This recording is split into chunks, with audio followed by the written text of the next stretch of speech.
Hello everyone, कैसे हैं आप सब। उम्मीद करता हूं कि आप सब घर पे बहुत अच्छे से होंगे। तो जैसा कि हमने क्लास 11th में 3 लेक्चर्स कर लिया है प्रॉपर्टीज ऑफ सॉलिड्स पे, इलास्टिसिटी पे, तो उसके बाद हम आज लेके आए हैं आपके लिए lecture number 4 properties of material का अगला टॉपिक। इसका नाम है stress strain relationship in a wire. What is stress strain relationship.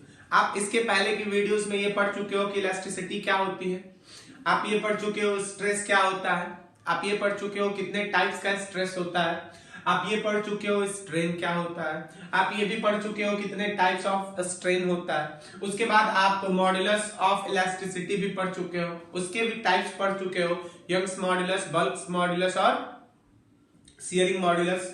उसके बाद आप इलास्टिक लिमिट भी पढ़ चुके हो, उसके बाद आप हुक्स लॉ भी पढ़ चुके हो। अगर ये सारी चीजें आपको आपकी क्लियर है तभी आपका ये वाला टॉपिक आज समझ में आएगा, नहीं तो अगर ये क्लियर नहीं है तो आप पीछे की वीडियो जाके देखिए और उसके बाद यहाँ पे ये वाली देखने आइए। तो stress strain relationship in a wire हमने पिछली क्लासेस में, पिछले लेक्चर्स में देखा था कि according to Hooke's law STRESS stress is directly proportional to strain. ये देखा था ना हमने, stress is directly proportional to strain. अच्छा, ये जो प्रोपोर्शनल था अप टू और लिमिट था, एक लिमिट तक ही ये प्रोपोर्शनलिटी हमारी काम करती थी, एक लिमिट तक ही ये प्रोपोर्शनलिटी काम करती थी। उसके बाद की बात हमने नहीं पढ़ी थी, उसके बाद के ग्राफ के बारे में भी हमने चर्चा नहीं किया था। इसका तो ग्राफ हमने ऐसे बनाया था, इस पे रखा हमने स्ट्रेस और यहां पे रखा हमने स्ट्रेन, और इसका ग्राफ कुछ यूं बनाया था, जितना स्ट्रेस बढ़ेगा उतना ही स्ट्रेन बढ़ेगा अप टू अ लिमिट। इस लिमिट को हम बोलते थे इलास्टिक लिमिट। इसके बाद की ग्राफ कुछ कैसी थी इसके बारे में ज्यादा हमने उस समय डिटेल में नहीं पढ़ा। तो आज हम इसके इस पूरे ग्राफ के बारे में हम डिटेल में पढ़ेंगे। देखिए, एक बात मैं आपको बता देता हूं कि ये जो स्ट्रेस स्ट्रेन का रिलेशनशिप हम पढ़ने जा रहे हैं, ये ना केवल इलास्टिक लिमिट तक ही सीमित है, इसके बाद भी अगर आप फोर्स लगाते हैं तो स्ट्रेन और स्ट्रेस के बिहेवियर में क्या चेंजिंग होती है, वो एक दूसरे पे कैसा प्रभाव डालते हैं, आज ये सारी चीजें हम इसमें पढ़ने की कोशिश कर तो आइए सबसे पहले हम वो ग्राफ बनाते हैं। एक काम करना है, इसको प्रैक्टिकली हम समझने की कोशिश करेंगे, प्रैक्टिकली समझेंगे। एक बुक्स में एनसीईआरटी वगैरह में दिया हुआ है कि आपको एक वायर ले लीजिए, क्योंकि यहाँ पे मैंने वायर ही लिखा है, आप स्प्रिंग का भी लेके लिख सकते हो, यहाँ पे किसी भी मटेरियल का लेके लिख सकते हो। एक वायर लीजिए, उसके बाद एक्सपेरिमेंट हमारा कुछ यूं है,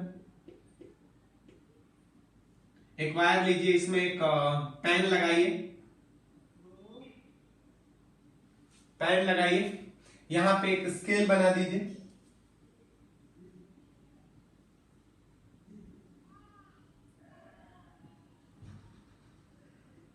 स्केल अपना बना दीजिए, यहां पे वर्नियर कैलिपर स्केल पॉइंटर कुछ इस तरीके से ही, और इसमें आप वेट बढ़ाते जाइए, वेट बढ़ाते जाइए, और आप इसमें जो स्ट्रेस प्रोड्यूस हो रहा है उस स्ट्रेस को क्या करते जाइए, मेजर करते जाइए। देखिए, आप वेट बढ़ा रहे हो, आप यहाँ पे अगर वेट बढ़ाते जा रहे हो, इसमें वेट अगर बढ़ाते जा रहे हो तो इसका मतलब कि आप क्या बढ़ा रहे हो, फोर्स पर यूनिट एरिया बढ़ा रहे हो। वेट बढ़ा रहे हो यानी कि फोर्स बढ़ रहा है, FORCE फोर्स, एरिया तो सेम है ना, फोर्स पर यूनिट एरिया बढ़ रहा है, और फोर्स पर यूनिट एरिया बढ़ रहा है तो उसकी वजह से स्ट्रेस बढ़ रहा है, और स्ट्रेस की वजह से यहाँ पे जो भी कंप्रेंशन हो रहा है, जो भी इसमें स्ट्रेचिंग हो रही है, उसको नोट करते जाइए। तो आप देखोगे कि एक फिक्स समय के बाद इसका जो स्ट्रेस होगा उस पर कुछ अलग तरीके का प्रभाव पड़ने लगेगा, उसका रेट ऑफ इंक्रीजिंग या रेट ऑफ डिक्रीजिंग जो भी होगा ये अलग अलग हो जाएगा। तो आइए उस ग्राफ को पहले हम समझने की कोशिश करते हैं। ग्राफ समझ जाइएगा तो ये पूरा का पूरा टॉपिक जो है क्लियर हो जाएगा। Stress versus strain graph.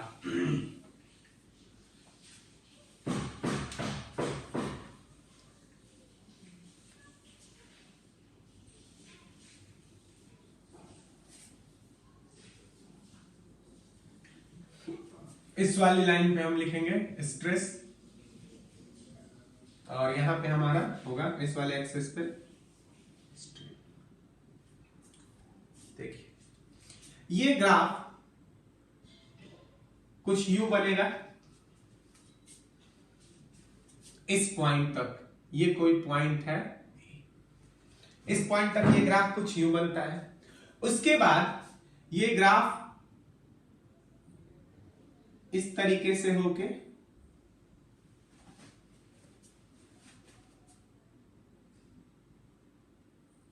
ऐसा कुछ बनता है, इस तरीके से। आप ग्राफ सिंपली आपको ग्राफ कैसे बनाना है, आपको ग्राफ कैसे बनाना है, आपको stress STRESS stress comma strain के पॉइंट्स नोट करते जाने हैं और उन पॉइंट्स को कहां पे इस कोऑर्डिनेट प्लेन में प्लेस करते जाना है। तो आप देखोगे कि किसी भी सबस्टेंस का जो स्ट्रेस स्ट्रेन ग्राफ बनेगा वो कुछ इसी तरीके से बनेगा, रफली इस तरीके से बनेगा। आप देखोगे कि देखो जो मेन चीजें हैं वो मैं आपको इसमें बता देता हूं। आप देखोगे कि एक गिवन पॉइंट तक स्ट्रेस और स्ट्रेन ग्राफ जो होगा स्ट्रेट होगा, उसके बाद देखोगे कि ये कर्व में थोड़ा सा बदलाव होगा, फिर कुछ इस तरीके से ऐसा, ये सारी चीजें देखने को हमको इसमें मिलने वाली है। ठीक है, ऐसे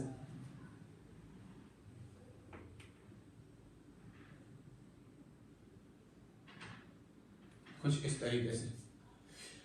अब इसमें जो है, इसमें हम स्टडी करने की कोशिश करते हैं क्या क्या कुछ चीजें हो सकती हैं। कुछ पॉइंट्स के नाम दे देते हैं हम। इसको मान लेते हैं पॉइंट ए, इसको मान लेते हैं पॉइंट बी, इसको मान लेते हैं पॉइंट डी, इसको मान लेते हैं पॉइंट ई, इसको मान लेते हैं पॉइंट ई। ठीक है, इसको हमने क्या मान लिया, पॉइंट ई मान लिया। आप देखो क्या महत्वपूर्ण बिंदु है ये, इन पॉइंट्स के बारे में हम बात करने की कोशिश करते हैं। चलिए आइए देखते हैं। ये जो पॉइंट ए है, ये जो पॉइंट ए लिखा हुआ है, इस पॉइंट के बारे में कहा जाता है कि ये प्रोपोर्शनैलिटी लिमिट तक का पॉइंट है। PROPORTIONALITY, proportionality limit. इसका मतलब आप समझिए क्या होता है प्रोपोर्शनैलिटी लिमिट का मतलब कि, यानी कि इसको मान लेते हैं, बिगिनिंग को ओ मान लेते हैं, ओ से लेके ए तक का, ओ से लेके ए तक में स्ट्रेस और स्ट्रेन के बीच का जो संबंध रहेगा वो क्या रहेगा, प्रोपोर्शनल रहेगा, प्रोपोर्शनल रहेगा। समझ में आ गई बात, प्रोपोर्शनल रहेगा। इसीलिए इस पॉइंट ए को क्या बोलते हैं हम, प्रोपोर्शनैलिटी लिमिट भी बोलते हैं। अच्छा देखो, ये पॉइंट ए, इसका मतलब ये हुआ कि इस वाले स्ट्रेन तक, यहां पे जो स्ट्रेन की वैल्यू होगी, जो भी होगी स्ट्रेन की वैल्यू, इस स्ट्रेन तक, यानी कि इस फोर्स पर यूनिट एरिया तक उस सबस्टेंस का, उस वायर का जो स्ट्रेस और स्ट्रेन होगा वो क्या होगा, प्रोपोर्शनल रेट में बढ़ेगा। इस स्ट्रेट, इस पॉइंट तक, इस स्ट्रेस तक। समझ में आ रही बात, यानी कि अगर आप इतना स्ट्रेस लगाओगे उस पे, इतना तक का स्ट्रेस, तो वो जो लिमिट होगी वो क्या होगी, प्रोपोर्शनल होगी। मतलब कि स्ट्रेस और स्ट्रेन के बीच में एक रिश्ता होगा। इसको हम क्या बोलते हैं, हम प्रोपोर्शनैलिटी लिमिट बोलते हैं। समझ में आई बात। अच्छा, उसके बाद ए टू बी तक के रीजन की अगर बात करते हैं। अच्छा, एक और बात मैं आपको बता दूं, इसमें इंपॉर्टेंट बात यह कि अगर आप इस पॉइंट ए पे remove, REMOVE, remove deforming force या स्ट्रेस हटा ले, तो डिफॉर्मिंग फोर्स का मतलब क्या हो गया, रिमूव स्ट्रेस। मैं आपको यहां पे स्ट्रेस लिख दे रहा हूं, डिफॉर्मिंग फोर्स से अच्छा है स्ट्रेस, स्ट्रेन के टर्म में चला। अरे यार, डिफॉर्मिंग फोर्स हटेगा, इसका मतलब क्या, स्ट्रेस हट जाएगा। तो अगर आप क्या बोलते हो, स्ट्रेस को रिमूव कर लोगे, तो जो इसके वापस आने का पाथ होगा, यानी कि वापस से ये A to O चला जाएगा। A to O जो वायर होगा या जो भी सबस्टेंस होगा वो वापस से A से कहां पे चला जाएगा, O पे चला जाएगा। यानी कि एक लिमिट तक किसी तार को खींचो, एक लिमिट तक, यहां तक, तो वो वापस अगर डिफॉर्मिंग फोर्स हटा दो तो वो उसी पोजीशन में वापस चला जाएगा। समझ में आ गया, A तक का तो क्लियर रहता है। ठीक है, अब हम बात करते हैं बी पॉइंट की। देखो जैसे ही हम ए टू बी जाते हैं, सुनना इस बात को ध्यान से, जैसे ही हम ए टू बी जाते हैं तो देखो स्ट्रेस तो बढ़ रहा है, STRESS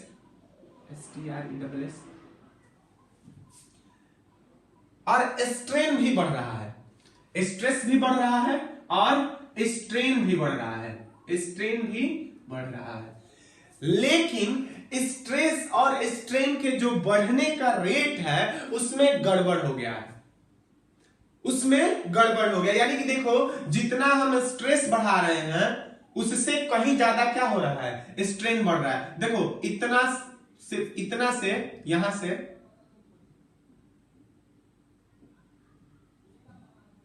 ध्यान से समझना इस चीज को, सिर्फ इतना सा स्ट्रेन बढ़ाया है, सॉरी स्ट्रेस बढ़ाया है,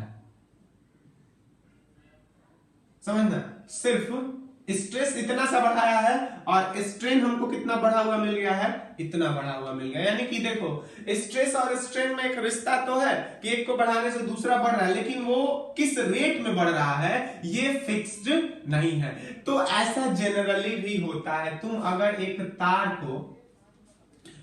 तार को या एक स्प्रिंग को इलास्टिक लिमिट का जो पॉइंट होता है उससे अगर ज्यादा भी स्ट्रेस लगा दो, उससे ज्यादा भी स्ट्रेस लगा दो, सुनो इस बात को ऐसे समझो कि मान लेते हैं ना कि जैसे कोई स्प्रिंग है, तो इस स्प्रिंग को तुम खींच रहे हो, उसके इलास्टिक लिमिट तक ले, जब देखो समस्या कहां तक होती है, समस्या होती है उसके इलास्टिक लिमिट तक लेके जाने में। जैसे ही उसके इलास्टिक लिमिट को अब तुम क्रॉस कर जाते हो, सॉरी इलास्टिक लिमिट नहीं, उसके प्रोपोर्शनलिटी लिमिट को तुम क्रॉस कर जाते हो, तो उसके बाद अगर तुम हल्का सा भी उस पर फोर्स लगाओ ना तो वो खींचते जाएगा, उसमें तुम हल्का सा भी फोर्स लगाओ तो वो क्या होगा, खींचते जाएगा।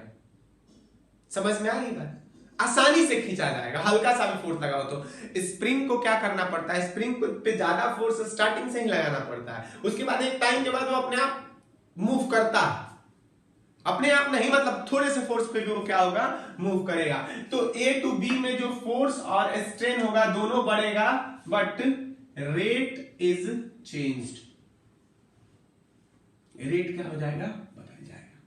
अब देखो एक इंपॉर्टेंट बात ये कि अगर तुम बी पे, सुनना इस बात को, अगर तुम बी पे रिमूव कर देते हो स्ट्रेस को, बी पे स्ट्रेस को रिमूव कर देते हो, तो जो रिटर्निंग का पाथ होगा वो क्या होगा, बी ए ओ, यानी कि बी ए से वापस ऑब्जेक्ट कहां पे चला जाएगा, ओ पे चला जाएगा। इस बात को समझो, इस बात को समझो। देखो इसको आप अब इलास्टिक लिमिट मत समझो, ये प्रोपोर्शनलिटी लिमिट है। इलास्टिक लिमिट कहां तक है, बी तक, क्योंकि ये जो मटेरियल है वो बी तक अपनी इलास्टिक प्रॉपर्टी को अभी तक तो शो किया, आगे का चेक करेंगे हम, बी तक तो इलास्टिक प्रॉपर्टी को शो किया है। बोलो सर इलास्टिक प्रॉपर्टी को कैसे बी तक शो किया, व्हाट इज इलास्टिक प्रॉपर्टी? तो इलास्टिक प्रॉपर्टी वही होती है ना कि अगर डिफॉर्मिंग फोर्स लगा दे तो वो वापस से अपने ओरिजिनल उसमें चला जाए, ओरिजिनल कॉन्फ़िगरेशन में, ओरिजिनल शेप में चला जाए, उसको हम क्या बोलते हैं, इलास्टिक प्रॉपर्टी बोलते हैं। तो देखो बी पे भी अगर आप डिफॉर्मिंग फोर्स हटाते हो तो वो वापस से अपने पोजीशन ओ पे चला जाता है। बोलो सर ये कैसे, ये एक्सपेरिमेंटल है। आप देखोगे कि प्रोपोर्शनलिटी लिमिट के कुछ बाद तक भी ये एक्सपेरिमेंट अगर आप कर रहे हो, ये जहां से लिख रहे हो, ये जो पॉइंट्स, जिन पॉइंट्स की हेल्प से तुमने ऐसी लाइन बनाई है, आप करते जाओगे तो देखोगे कि प्रोपोर्शनलिटी के कुछ दूर बाद तक भी उसमें इलास्टिसिटी रहती है। वो रेट नहीं रहता है लेकिन इलास्टिसिटी उसमें रहती है। यानी कि बी पॉइंट को हम क्या बोलते हैं, इस बी पॉइंट को बोलते हैं हम, बी को बोलते हैं इलास्टिक, ELASTIC, इलास्टिक लिमिट। समझ में आ गई बात? यानी कि बॉडी अपनी इलास्टिसिटी की प्रॉपर्टी कहां तक शो करेगा, बॉडी अपनी इलास्टिसिटी की प्रॉपर्टी पॉइंट बी तक शो करता रहेगा। अब उसमें ए तक तो इलास्टिक की प्रॉपर्टी शो करेगा, उसके साथ साथ प्रोपोर्शनलिटी की प्रॉपर्टी भी शो करेगा, प्रोपोर्शनलिटी की भी प्रॉपर्टी शो करेगा। बी पे प्रोपोर्शनलिटी की प्रॉपर्टी शो नहीं करेगा, इलास्टिसिटी की सिर्फ प्रॉपर्टी शो करेगा। समझ में आई बात? यहाँ पे इलास्टिसिटी भी शो कर रहा है, प्रोपोर्शनलिटी भी, यहाँ पे सिर्फ और सिर्फ इलास्टिसिटी शो कर रहा है। अब धीरे धीरे जैसे जैसे तुम आगे जाओगे देखोगे कि इसकी इलास्टिसिटी भी क्या हो जाएगी, खत्म हो जाएगी, इसकी इलास्टिसिटी भी खत्म हो जाएगी। अब देखो जैसे ही तुम B से आगे बढ़ने की कोशिश करोगे, ठीक है, B से D तक जाने की कोशिश करोगे तो यहां पे तुमको क्या मिलेगा? B से अगर D तक जाने की कोशिश करोगे तो इस रास्ते में देखो आप नोटिस करोगे कि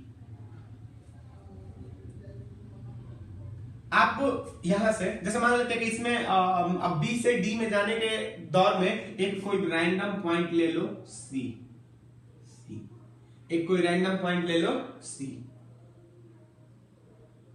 अब B से C तक में ये क्या शो करेगी, ये कौन सी चीज शो करेगी? आप देखो B से C तक में आप स्ट्रेस बहुत कम बढ़ा रहे हो लेकिन स्ट्रेन क्या हो रहा है, बढ़ते जा रहा है। स्ट्रेस बहुत कम बढ़ा है आपने इसकी तुलना में लेकिन स्ट्रेन क्या हो रहा है, बढ़ते जा रहा है, स्ट्रेन बढ़ते जा रहा है। मतलब ये कि अगर आप किसी स्प्रिंग को उसके इलास्टिक लिमिट के बाद अगर खींचते हो, इलास्टिक लिमिट के बाद अगर उसको खींचते हो तो क्या होगा, इलास्टिक लिमिट के बाद अगर खींचोगे तो क्या होगा, इलास्टिक लिमिट के बाद अगर स्ट्रेन लगाओगे तो क्या होगा, उसमें स्ट्रेन बढ़ेगा, हल्के से स्ट्रेस पे भी क्या होगा, स्ट्रेन बढ़ेगा। देखो समझने की वाली बात यह है कि ये पूरी प्रॉपर्टी, और ये किसकी प्रॉपर्टी आपको मैं बता देता हूं, ये ऑब्जेक्ट के टूटने तक की प्रॉपर्टी है कि ऑब्जेक्ट टूट कैसे जाए, टूटने तक में, टूटने, देखो ये क्या किया गया है कि ये किसी ऑब्जेक्ट के, किसी वायर के टूटने तक के स्ट्रेस और स्ट्रेन के बिहेवियर को नोटिस किया गया है। तो कुछ इस तरीके से वो सारी चीजें होती है। देखो ये रास्ते में बहुत सारी चीजें आएंगी, बहुत सारी चीजें तुमको मिलेंगी, ये प्रॉपर्टीज है। अब देखो B से C तक में, यहां से अगर तुम अब C पे आके तुम क्या बोलते हैं, रिमूव स्ट्रेस, REMOVE, अगर C पे तुम आके स्ट्रेस को रिमूव कर देते हो, देखो एक्सपेरिमेंटली किया गया, अगर C पे आके तुम स्ट्रेस को रिमूव कर देते हो तो B से थोड़ा सा आगे, मतलब B से जैसे ही आगे बढ़ गए, B से कोई आगे बढ़ा हुआ पॉइंट है C, अब C पे तुम आके स्ट्रेस को रिमूव कर देते हो, तो C पे जब तुम आके स्ट्रेस को रिमूव करोगे बच्चा, तो B पे तो इसकी इलास्टिक लिमिट खत्म हो गई है, B पे इसकी इलास्टिक लिमिट खत्म हो गई है, तो C पे आके जब इसको छोड़ोगे ना तो ये वापस से इसको आना किस रास्ते से चाहिए था, C D A O से आना चाहिए था ना, लेकिन ये क्या होगा, ये उस रास्ते से ना आके एक दूसरे रास्ते से वापस आएगा। इसको हमने क्या बोल दिया, O डैश बोल दिया। यानी कि ये रास्ता कौन सा वो करेगा, CO डैश के रास्ते को कैप्चर करेगा, ना कि वापस अपने ओरिजिनल पोजीशन में आएगा। तो यहां पे एक क्या बिल्डअप होगा, एक परमानेंट स्ट्रेन बिल्डअप हो जाएगा, परमानेंट स्ट्रेन, जिसको हम क्या बोलेंगे, O डैश बोलेंगे। इसका मतलब समझो, देखो ये सारी चीजें प्रैक्टिकल है, तुम स्प्रिंग से खेल रहे हो, तो तुमको एक पॉइंट A तक तुमको फील होगा कि जितना स्ट्रेस उतना स्ट्रेन, A से B में तुमको फील होगा कि थोड़ा सा ही स्ट्रेस में ज्यादा स्ट्रेन, जब B से तुम C पे जाओगे तो यही बात फील होगी कि स्ट्रेस थोड़ा सा और स्ट्रेन ज्यादा, स्ट्रेस थोड़ा सा और स्ट्रेन ज्यादा। लेकिन एक नई बात B से C में तुमको फील ये होगी कि B तक आप देख रहे थे कि अगर तुम उसको B तक खींचते थे तो स्प्रिंग वापस से उसी कॉन्फ़िगरेशन में आ जाता था, वैसा ही जितना जो लेंथ का स्प्रिंग था उसी लेंथ का। लेकिन जब B से तुम आगे बढ़ जाते थे, B से जब ज्यादा स्ट्रेस लगा देते थे तो वो स्प्रिंग पीछे तो आती थी लेकिन पहले से थोड़ी बड़ी स्प्रिंग दिखती थी। आपने प्रैक्टिकल किया होगा, ये स्प्रिंग वापस तो आएगी, तुमने खींच दिया, वो वापस तो आएगी लेकिन पहले से थोड़ी सी क्या हो जाती थी, बड़ी हो जाती थी, तो उसमें एक परमानेंट स्ट्रेन बिल्डअप हो जाता था। देखो यानी कि जो कंप्लीट इलास्टिसिटी का बिहेवियर है, जो कंप्लीट इलास्टिसिटी है, यहीं पे क्या हो जाएगी, पॉइंट B पे ही कंप्लीट इलास्टिसिटी खत्म हो जाती थी। पॉइंट बी पे ही कंप्लीट इलास्टिसिटी क्या हो जाती थी, खत्म हो जाती थी, क्योंकि बी पे ही छोड़ने पे ना वो वापस से ओ में आता था। तो देखो एक बांटा गया इस पूरे ग्राफ को एक रीजन में बांटा गया, इसको मैं ऐसे बता देता हूं, ये वाला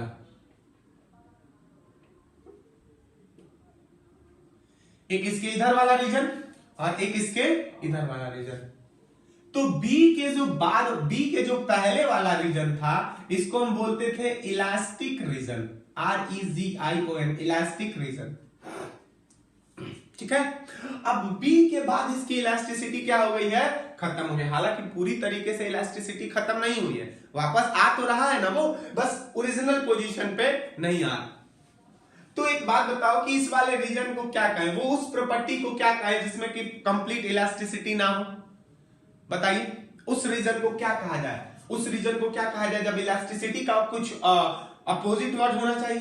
तो देखो एक चीज आपने प्लास्टिक देखा है, प्लास्टिक को खींच देते हो तो वो वापस उस अपने ओरिजिनल कॉन्फ़िगरेशन में आता है, नहीं आता है। तो इस वाले रीजन को क्या बोलते हैं हम, प्लास्टिक रीजन बोलते हैं, REGION। बी के इधर वाले रीजन को क्या बोलते हैं हम, प्लास्टिक रीजन, और बी के इधर वाले रीजन को हम क्या बोलते हैं, इलास्टिक रीजन। हालांकि इसमें इलास्टिसिटी रहती है, पार्शियल इलास्टिक पार्शियल प्लास्टिक, लेकिन चूंकि इस हमने अभी इलास्टिक और प्लास्टिक में कंसीडर किया है, बांटा है, तो ये इलास्टिक और ये प्लास्टिक, समझ में आ गई ना। इलास्टिसिटी इधर भी थोड़ी बहुत बची हुई है लेकिन कंप्लीट इलास्टिसिटी नहीं है, समझ में आई बात। अब सी से भी अगर तुम स्ट्रेस को बढ़ाते जाओगे, एक पॉइंट पे पहुंच जाओगे जिसको हम क्या बोलते हैं, डी बोलते हैं, ठीक है, डी पॉइंट। अब इस डी पॉइंट पे पता है क्या होता है, इस डी को बोलते हैं हम ultimate, ULTIMATE, ultimate stress point, ultimate stress point या maximum stress point. Maximum stress point का मतलब ये होता है कि इसके बाद तुम इस बॉडी पे स्ट्रेस लगा ही नहीं सकते हो। मैक्सिमम स्ट्रेस क्या होगा, या इतना ही होगा जो इसकी वैल्यू होगी इधर से, मैक्सिमम स्ट्रेस यही होगा। इसके बाद अगर तुम स्ट्रेस लगाओगे तो बॉडी क्या हो जाएगी, टूट जाएगी, बॉडी क्या हो जाएगी, टूट जाएगी। इसके बाद स्ट्रेस तुम इससे एक यूनिट ज्यादा भी स्ट्रेस तुम नहीं लगा सकते हो। तो बोलोगे सर जब आपने डी तक लगा दिया तो इसके बाद का ग्राफ क्यों बना रहे हो, जब इसके बाद ही बॉडी टूट गई है। तो देखो मैंने कहा कि तब जब तुम इससे एक यूनिट ज्यादा स्ट्रेस लगा दोगे तब बॉडी टूटेगी। अगर तुम एक मैक्सिमम स्ट्रेस पे पहुंच गए, दूध कितने डिग्री पे खौलता है, 100 डिग्री सेल्सियस पे, तो जब तुम 100 डिग्री सेल्सियस तक पहुंच गए, इससे ज्यादा नहीं गए, 100 डिग्री सेल्सियस पे, या दूध नहीं, वाटर ना, वाटर 100 डिग्री सेल्सियस पे क्या होता है, बॉयल होता है। उसी तरीके से उससे ज्यादा जाओगे तब की बात अलग है। यहां पे मान लेते हैं कि जैसे मान लो कि किसी बॉडी का 10 न्यूटन पर मीटर स्क्वायर उसका अल्टीमेट स्ट्रेस है, तो अब तुम 10 न्यूटन पर मीटर स्क्वायर तक का स्ट्रेस अगर तुमने उस पर लगा दिया है तब क्या होगा, टूटेगी तो बॉडी। जब उससे ज्यादा होगे ना, 11 पे जाओगे या 10.5 10.6 पे जाओगे, 12 पे जाओगे, तब टूटेगी। इतने पे लगा दोगे, इतना तक पहुंचा दिया तुमने, उसके बाद क्या कर दिया तुमने, छोड़ दिया। इसके बाद डी पे तुमने क्या कर दिया, रिमूव्ड, REMOVE, रिमूव्ड स्ट्रेस। यहां पे तुमने स्ट्रेस को क्या कर दिया, रिमूव कर दिया। तो जब भी तुम स्ट्रेस को रिमूव करोगे बाबू, ये फिर से वापस ओरिजिनल पोजीशन में नहीं आने वाली। अब देखो तुम स्ट्रेस रिमूव भी कर दोगे या स्ट्रेस कम भी कर रहे हो, मतलब जीरो कर दिया, स्ट्रेस कुछ नहीं है, तब भी देखो इसका स्ट्रेन क्या हो रहा है, इसका स्ट्रेन बढ़ते ही जा रहा है, बढ़ते ही जा रहा है। और यही सच है कि किसी बॉडी को तुम अल्टीमेट स्ट्रेस तक ले जाके अगर छोड़ दो तो वो और स्ट्रेस हटा दो, जीरो कर दो, डिफॉर्मिंग फोर्स, तो भी वो बॉडी क्या होती है, फ्लूइड की तरह बहती चली जाती, मतलब कि आगे बढ़ती ही जाती है। यानी कि किसी स्प्रिंग को अगर तुम उसके अल्टीमेट स्ट्रेस तक पहुंचा दो और उसके बाद छोड़ दो तो वो स्प्रिंग अपने आप क्या होने लगता है, आगे बढ़ने लगता है। इसको बोलते हैं हम सॉलिड। क्या बन जाता है सॉलिड में, किसकी प्रॉपर्टी आ जाती है, फ्लूइड की प्रॉपर्टी आ जाती है, लिक्विड की प्रॉपर्टी आ जाती है। समझ में आ रही है बात। ऐसा देखा आपने? जो इसको करके देखना, क्या बोलते हैं, इंक को, जो लीड होता है पेन का, इसको जला के ऐसा करना मत आप लोग, इसको खींचना, एक जगह के बाद देखोगे ना कि वो अपने आप बढ़ते जाता है, इतना वो पतला हो जाता है कि वो अपने आप क्या होता है, बढ़ते जाता है। समझ में आ रही बात? अब बढ़ते बढ़ते बढ़ते बढ़ते बढ़ते बढ़ते एक ऐसा पॉइंट आता है जहां इसको हम बोलते हैं रप्चर पॉइंट। रप्चर पॉइंट, यहां पे ये अपने आप बॉडी क्या हो जाती है, ये अपने आप वायर क्या हो जाता है, टूट जाता है, अपने आप वायर टूट जाता है। समझ में आई बात? डिसाइड यहीं पे हो गया कि टूट जाएगा। अगर यहीं पे तुम इससे ज्यादा कर देते, ज्यादा स्ट्रेस लगा देते तो यहीं पे टूट जाता, लेकिन तुमने उस लिमिट तक ही रखा, तो यहां के बाद इस सॉलिड में क्या आ जाती है, फ्लूइडिटी आ जाती है, यानी कि अपने आप उसका स्ट्रेन क्या होने लगता है, बढ़ने लगता है, और बढ़ते बढ़ते बढ़ते यहीं पे डिसाइड हो गया कि टूट गया, वो बढ़ते बढ़ते एक जगह ऐसा आता है जहां पे वो क्या हो जाती है, टूट जाती है। तो ये हुआ तुम्हारा स्ट्रेस और स्ट्रेन का रिलेशनशिप। यानी कि देखो बहुत ही टिपिकल रिलेशनशिप नहीं है, हाँ थोड़ा सा कॉम्प्लेक्स है, थोड़ा सा कॉम्प्लेक्स है। उसकी प्रॉपर्टीज है कि O से A तक एक अलग रीजन होगा, A से B तक एक अलग उसमें बर्ताव होगा, B से D तक में कुछ अलग बर्ताव होगा, D के बाद D से E तक कुछ अलग बर्ताव होगा। तो क्लियर हुई ये चीजें? इस तरीके से हमने दो रीजन्स में बांटा भी इसको, एक इलास्टिक रीजन और एक प्लास्टिक रीजन। ठीक है, चलिए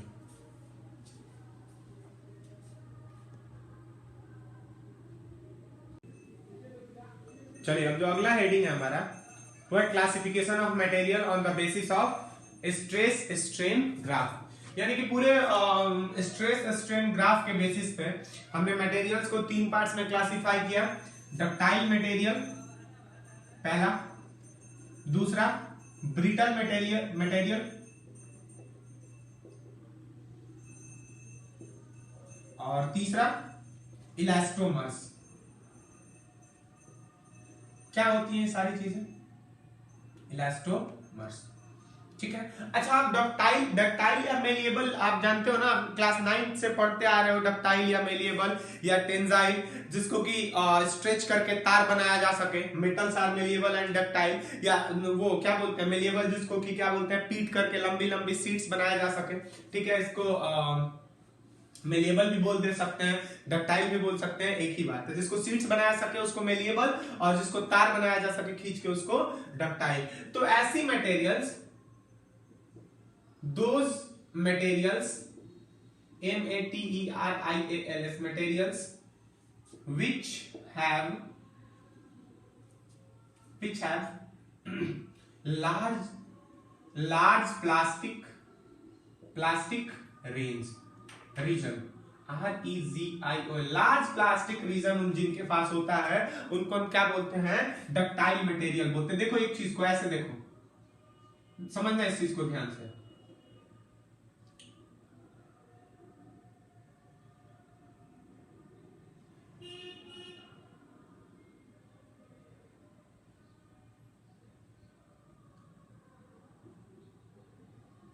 देखो इसका जो प्लास्टिक रीजन है, इसका इलास्टिक रीजन, इसके पहले वाला ये इलास्टिक रीजन है, और यहां से लेके यहां तक इसका क्या है, प्लास्टिक रीजन है। ये इलास्टिक रीजन और ये प्लास्टिक रीजन। देखो प्लास्टिक रीजन बड़ा होगा, जितना ज्यादा प्लास्टिक रीजन होगा, जितना बड़ा प्लास्टिक रीजन होगा, उतना ही वो लेट से टूटेगा, उतना ही वो क्या होगा, लेट टूटेगा। और जितना लेट टूटेगा उतना ही वो क्या होगा, डक्टाइल होगा, यानी कि उतना ही उसको हम क्या कर सकते हैं, खींच सकते हैं, उतना ही उसको क्या कर सकते हैं, तार बना सकते हैं, उतना ही उसको पीट पीट के क्या बना सकते हैं, सीट बना सकते हैं। तो क्लियर हुआ ये? जितना ज्यादा प्लास्टिक रीजन उतने, देखो ये यहाँ ई पे टूट रहा है ना बच्चा, ये कहां पे टूट रहा है, ई पे टूट रहा है, यानी कि यहां पे आके ये टूट रहा है। यानी कि देखो, यानी कि हमको इतना स्ट्रेन मिल सकता है, इतना स्ट्रेन, जितना ज्यादा स्ट्रेन मिलेगा उतना ही हमारे लिए क्या अच्छा है, क्योंकि हम क्या बना रहे हैं, तार बना रहे हैं उसका। समझ में आएगा? चलिए ब्रिटल क्या होता है, इनमें क्या होती है, those materials, METERIALS materials which have, इसका एग्जांपल आप लिख सकते हो, कोई भी मेटल एग्जांपल ले सकते हो, कोई भी मेटल इसका एग्जांपल हो जाएगा। Those materials which have a small plastic range, PLASTIC plastic region. Small plastic region का मतलब क्या होगा बच्चों, स्मॉल प्लास्टिक रीजन का मतलब होगा कि यहां पे A यहाँ पे बी और यहीं पे ई, लास्ट ई पे टूट रहा है ना, यहीं पे हमने क्या लिख दिया, ई लिख दिया। यानी कि ये जितनी इलास्टिसिटी की प्रॉपर्टी है उतना शो करने के बाद, इलास्टिसिटी की प्रॉपर्टी शो करने के बाद प्लास्टिसिटी में जैसे ही जाएगा वो क्या हो जाएगा, जल्दी ही टूट जाएगा, जल्दी ही टूट जाएगा। यानी कि देखो इतना छोटा सा स्ट्रेन हमको इसमें मिला है। समझ में आ गई बात। इसके एग्जांपल्स आप ग्लास लिख लो, ग्लास या कोई भी चीज, ग्रेफाइट वगैरह भी लिख सकते हो आप। ये क्या होती हैं, ब्रिटल होती हैं, लो स्मॉल प्लास्टिक रीजन। और लास्ट क्या हो जाएगा, elastomer, those materials, materials, materials which have no plastic region, no plastic region. इनमें प्लास्टिक रीजन होता ही नहीं। बोलो सर ये कैसे पॉसिबल है, इनमें प्लास्टिक रीजन होता ही नहीं, इसमें जो ही होता है वो इलास्टिक रीजन ही होता है। इसका ग्राफ क्या होता है, इसका ग्राफ इलास्टिक रीजन का ही होता है, इसमें प्लास्टिक रीजन होता ही नहीं। बोले सर ऐसा कुछ एग्जांपल दो। आपको एग्जांपल देता हूं, रबर, RUBBER। रबर को देखो, रबर को तुम उसके मैक्सिमम स्ट्रेस तक भी खींच के लेके जाओ, समझो, मैक्सिमम स्ट्रेस तक, अल्टीमेट स्ट्रेस तक उसको खींच के लेके जाओ और फिर छोड़ो तो वो वापस अपने उस कॉन्फ़िगरेशन में आ ही जाता है। थोड़ा सा फैलता है, मैं ये मानता हूं कि थोड़ा सा फैलता है, लेकिन तकरीबन वो उस कॉन्फ़िगरेशन में आ ही जाता है। तो इस तरीके के सब्सटेंसेस को हम क्या बोलते हैं, अल्टीमेट स्ट्रेस तक, अल्टीमेट स्ट्रेस तक जो इलास्टिसिटी शो करे उसको हम क्या बोलते हैं, इलास्टोमर्स बोलते हैं। ठीक है, तो इस तरीके से ये टॉपिक कंप्लीट हो गया। पढ़ाई करते रहिए। Good bye.